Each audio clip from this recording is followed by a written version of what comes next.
കയ്യിൽ കോഫി കപ്പും പിടിച്ച് അവിടെയെല്ലാം വൈകി തിരികെയാണ് ആമി. ക്യാബിൻ തുറന്നു വരുന്ന എബി ആമിയുടെ ചെയ്തികൾ നോക്കി അങ്ങനെ നിന്നു. എബിയെ കണ്ടതും ആമി അവൻ്റെ അടുത്തേക്ക് നടന്നു. എബി, വൈകി എവിടെ? കണ്ടായിരുന്നോ അവളെ? അത് കേട്ടതും എബി പറഞ്ഞു, അതെ മോളെ ആമി എന്നും പറഞ്ഞ് അവളുടെ കൈയും പിടിച്ച് ക്യാബിനിലേക്ക് കയറി. അവളുടെ കയ്യിൽ നിന്നും കോഫി കപ്പ് വാങ്ങി ആമിയെ അവിടെയുള്ള ചെയറിലേക്ക് ഇരുത്തി. അത് മോളെ ആമി, അവൾ വീട്ടിൽ പോയി. എപ്പം? എന്നോട് പറഞ്ഞില്ലല്ലോ. അവൾക്ക് കോഫി എടുക്കാൻ പോയതാ ഞാൻ.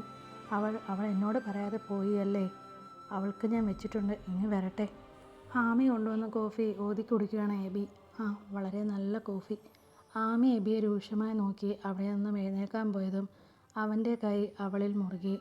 ഒരു 1 മിനിറ്റ് നീ ഇവിടെ ഇരിക്കുക. ഈ മെയിലൊന്ന് ചെക്ക് ചെയ്തിട്ട് നമുക്കിറങ്ങാം.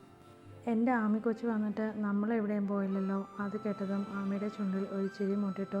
ആമി ക്യാബിനിലേക്ക് കയറിയപ്പോൾ മുതൽ കീർത്തനയ്ക്ക് ഇരിപ്പുറയ്ക്കുന്നുണ്ടായിരുന്നില്ല. അവൾ അവിടെ ഇരുന്ന് ഞെരിപിരി കൊണ്ടു. അവൾ തൻ്റെ അടുത്തിരിക്കുന്ന കൊളീഗ്സിനോടെല്ലാവരുമായി പറഞ്ഞു, ഇവളുമാരെ കണ്ടു വേണം പഠിക്കാൻ. MDമാരെ എങ്ങനെ കയ്യിലെടുക്കണമെന്ന് ഇവളുമാർക്കറിയാം. ഇവളുമാരെ കണ്ട് പഠിക്ക്. ഒരുത്തി ക്യാബിനിൽ കയറി ഇരിപ്പ് തുടങ്ങിയിട്ട് കുറേ നേരമായി. ഒരുത്തി വീട്ടിലേക്കെന്നും പറഞ്ഞ് ഇവിടെ നിന്ന് ഇറങ്ങിപ്പോയി. അവൾ വീട്ടിലേക്കാണ് പോയതെന്ന് ആർക്കറിയാവോ എന്തോ. അവളുടെ സംസാരത്തിന് എല്ലാവരും ചുക്കാൻ പിടിച്ചു. ക്യാബിനിൽ നിന്നിറങ്ങി ആമി അവളുടെ ടേബിളിനടുത്തേക്ക് നടന്നു. അവിടേക്ക് വന്നതും എല്ലാവരും അടക്കം പറച്ചിലും കൂട്ടച്ചിരികളും അവിടെ ഉയർന്നു. പെട്ടെന്ന് ക്യാബിൻ ഡോർ തുറന്ന് എബി അവിടേക്ക് വന്നു. എന്താ ഇത്, ചന്തയോ? അവിടെ കാണില്ലല്ലോ ഇത്രയും ബഹളം. എന്താ നിങ്ങളുടെ പ്രശ്നം? എന്താ നിങ്ങൾക്കറിയേണ്ടത്? കീർത്തനയുടെ അടുത്തിരിക്കുന്ന അനുവിനോടായി എബി ചോദിച്ചു. അനു കേൾക്കേണ്ട താമസം. അനുവിൻ്റെ പേര് എബി വിളിച്ചതും അനു നിന്ന് വിറയ്ക്കാൻ തുടങ്ങി. അത് എബി സാർ, എനിക്കൊരു പ്രശ്നമില്ല. പ്രശ്നമെല്ലാം കീർത്തനയ്ക്കാണ്. അനുവിൻ്റെ തുറന്ന പറച്ചിൽ അല്ല ഒറ്റിയതിൽ ഞെട്ടി. കീർത്തന ശരിക്കും ഞെട്ടി.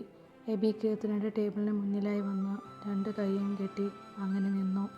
അവൻ കുനിഞ്ഞു വന്ന് കീർത്തനയുടെ ടേബിൾ ഒന്ന് ആഞ്ഞടിച്ചു. അടിയുടെ ശക്തിയിൽ ടേബിളിൻ്റെ പുറത്തായിരുന്ന സിസ്റ്റം ഒന്ന് കുലുങ്ങി. കീർത്തനയുടെ നേരെ എബി കൈ ചൂണ്ടി പറഞ്ഞു, ഇത് നിനക്ക് അവസാന വാണിംഗ് ആണ്, കേട്ടല്ലോ. എബിയുടെ ദേഷ്യം കണ്ടതും ആമി വേഗം വന്ന് എബിയുടെ കയ്യിൽ പിടിച്ചു വലിച്ചു. വേണ്ട എബി, വാ പോകാം. അതും പറഞ്ഞ് ആമി എബിയും കൊണ്ട് പുറത്തേക്ക് പോയി. കാറിൽ ഇരിക്കുമ്പോഴും പരസ്പരം രണ്ടുപേരും ഒന്നും സംസാരിച്ചില്ല. ഒടുവിൽ ബീച്ചിൻ്റെ സൈഡിലായി കാർ പാർക്ക് ചെയ്തു. എബി പുറത്തേക്കിറങ്ങി ആമിയെ നോക്കി. അവൾ അപ്പോഴും തലയും കുനിച്ചിരിക്കുകയാണ്. എബി കാറിൻ്റെ ഡോർ തുറന്ന് ആമി 2 കൈകളിലായി കോരിയെടുത്ത് ബീച്ചിലേക്ക് നടന്നു. എബി, എന്താ ഇത്? ആളുകൾ ശ്രദ്ധിക്കുന്നു. നീ നല്ല കുട്ടിയെപ്പോലെ ഇറങ്ങി വന്നിരുന്നതിൽ എനിക്കിങ്ങനെ ചെയ്യേണ്ടി വരില്ലായിരുന്നു. ആമി, പ്ലീസ് ഡാ, താഴെ ഇറക്ക്. അത് കേട്ടതും പാവം തോന്നി എബി ആമിയെ താഴെ ഇറക്കി. അവൾ അവനെ തള്ളി മാറ്റി മുന്നിലേക്ക് ഓടി. ഡീ, അപ്പോൾ ഇതൊക്കെ നിൻ്റെ അടവായിരുന്നു അല്ലേ? ആമി, ഒന്ന് പോ എബി. എനിക്കറിയാമായിരുന്നു നീ എൻ്റെ മൂഡ് മാറ്റാൻ പുറത്തേക്ക് കൊണ്ടുവരുമെന്ന്. ആഹാ, അത്രയ്ക്കായോ? നീ കള്ളിപ്പാറു, നിനക്ക് ഞാൻ വെച്ചിട്ടുണ്ട്. അതും പറഞ്ഞ് എബി അവളുടെ പിറകെ ഓടി. നീ നിൽക്ക്. എബി ഓടി ആമിയുടെ ഇടുപ്പിൽ പിടിച്ച് അവനിലേക്ക് അടുപ്പിച്ചു. 2 പേരും നന്നായി കിതയ്ക്കുന്നുണ്ടായിരുന്നു. എബി ആമിയും കൊണ്ട് ബീച്ചിലേക്ക് ഇറങ്ങി അവളെ വെള്ളത്തിലിടുന്ന പോലെ കാണിച്ചു. അവൾ അവനെ മുറുകെ പിടിച്ചു. എബി, പ്ലീസ്, വേണ്ടടാ, സോറി. ഇനി പിണങ്ങില്ല. എബി, എങ്കിൽ മോൾ എൻ്റെ ചുണ്ടിലൊരുമ്മതാ. ഒന്ന് പോയി എബി. എങ്കിൽ ശരി. അതും പറഞ്ഞ് എബി ആമിയെ താഴേക്കിടാൻ പോയതും അവൾ അവൻ്റെ ചുണ്ടിൽ ഒന്ന് മുത്തി മാറി. എന്നിട്ട് ചുറ്റുമൊന്ന് നോക്കി. ഭാഗ്യം, ആരും കണ്ടിട്ടില്ല. അതും പറഞ്ഞ് അവൾ അവനെ നോക്കിയതും എബി, ഇപ്പോൾ ഇവിടെ ആരാ പടക്കം പൊട്ടിച്ചത് എന്ന എക്സ്പ്രഷൻ ഇട്ട് നിന്നു. ഡാ എബി. ആമി പിടഞ്ഞ് താഴെ ഇറങ്ങി അവൻ്റെ തോളിൽ കൈ ചേർത്ത് വിളിച്ചു. എബി ഞെട്ടി അവളെ നോക്കി. ഉണ്ട്, ഞാനിവിടെ ഉണ്ട്. അവൻ്റെ പറച്ചിലും മുഖഭാവവും കാണെ ആമി ഉറക്കെ ചിരിച്ചു. അത് കാണുകെ എബി, ഡീ, നീ എന്നെ വട്ടാക്കാൻ നോക്കിയതാ? അതും പറഞ്ഞ് അവൻ കൈക്കുമ്പിൾ വെള്ളമെടുത്ത് അവളുടെ മേലേക്ക് ഒഴിച്ചു. തിരിച്ചവളും അതുപോലെ ചെയ്യാൻ തുടങ്ങി. എബി അവളുമായി അവിടെയെല്ലാം ചുറ്റി നടന്നു. കൈകളിൽ കൈകോർത്ത് അവളും അതെല്ലാം ആസ്വദിക്കുന്നുണ്ടായിരുന്നു.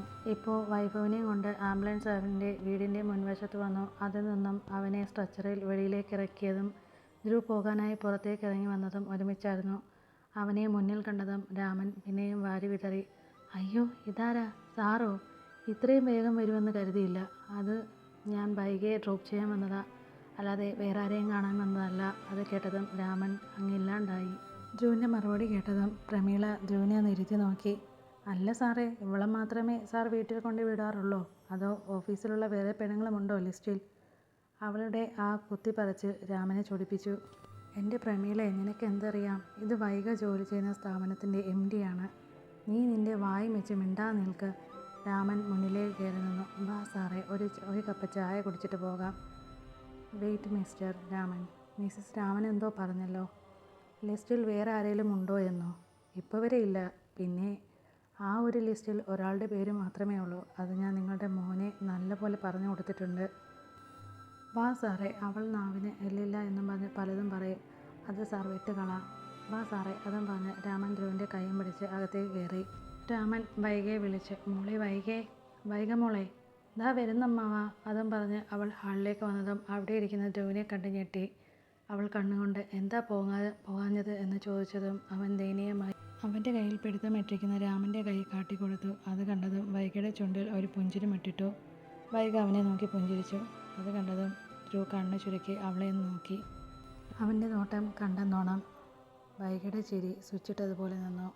അവൻ അവളുടെ കണ്ണിലേക്ക് തന്നെ നോക്കി അങ്ങനെ ഇരുന്നു.